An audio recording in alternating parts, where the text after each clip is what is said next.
kembali lagi dengan saya Angelina Giovanni Artonang dengan NPM 6204083 dari kelas 4C D4 Logistik Bisnis dari Universitas Logistik dan Bisnis Internasional dengan dosen pengampu Bapak Agus Purnomo. Kali ini saya akan membahas mengenai building green supply chain management and the benefit of reverse logistic.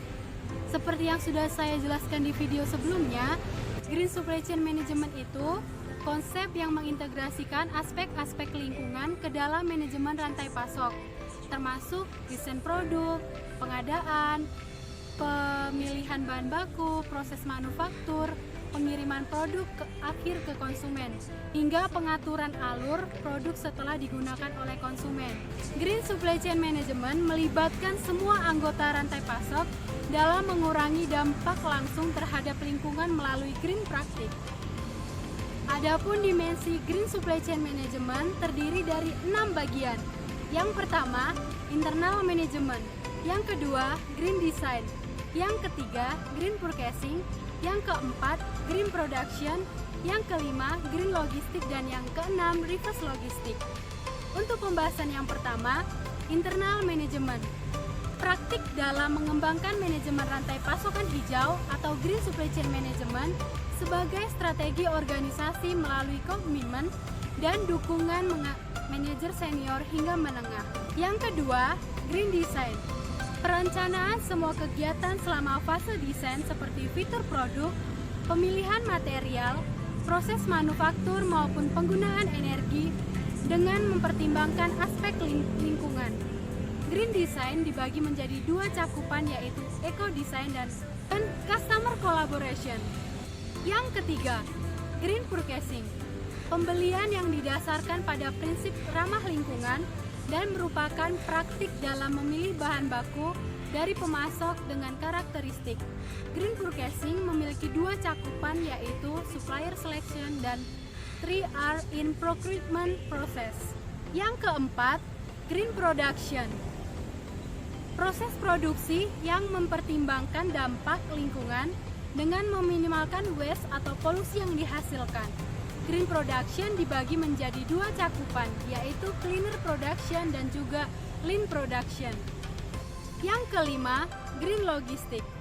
Semua aspek logistik seperti transportasi, pergudangan, dan inventaris yang terkait dengan aspek lingkungan seperti emisi gas rumah kaca, kebisingan, dan penggunaan sumber daya langka dibagi menjadi 3 aspek, yaitu green warehousing, green transportation, dan green packaging. Yang terakhir itu reverse logistik. Aktivitas yang bertujuan untuk mendapatkan kembali produk atau material untuk digunakan kembali atau reuse maupun dilakukan daur ulang atau recycling, produksi ulang atau remanufacture, perbaikan atau repair, pembaharuan, dan pembuangan secara aman. Terdiri dari 2 bagian, yaitu waste management dan product recovery. Selanjutnya kita akan membahas mengenai reverse logistik.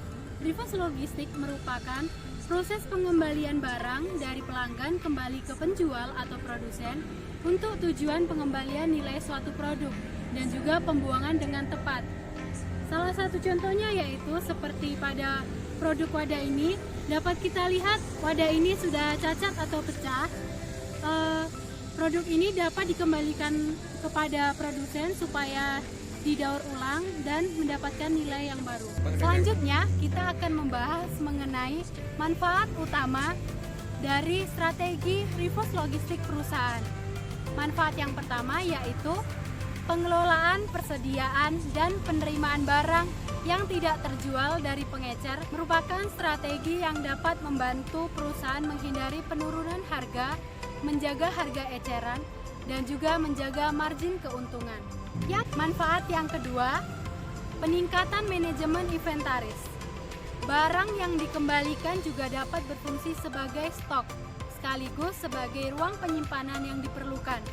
Manajemen pengembalian yang efektif dapat membantu mengurangi biaya pemeliharaan produk yang menghasilkan keuntungan dan mengurangi kebutuhan penyimpanan produk yang tidak menghasilkan keuntungan.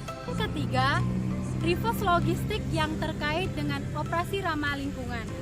Oleh karena itu, semakin banyak konsumen yang memilih suatu barang, mempertimbangkan faktor ini sehingga memungkinkan untuk memperoleh loyalitas pelanggan.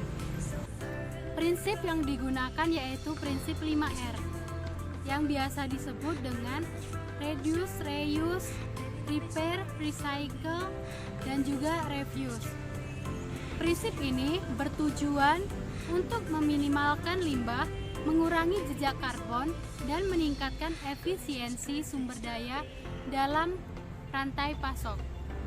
Menjadikan rantai pasok ramah lingkungan akan menciptakan peluang bagus bagi mereka yang peduli terhadap isu konsumsi berkelanjutan dan operasional bisnis ramah lingkungan.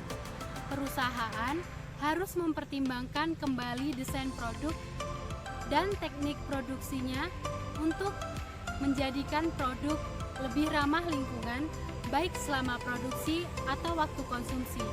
Sekian yang dapat saya sampaikan. Apabila ada kesalahan kata, mohon dimaafkan. Terima kasih, sampai jumpa.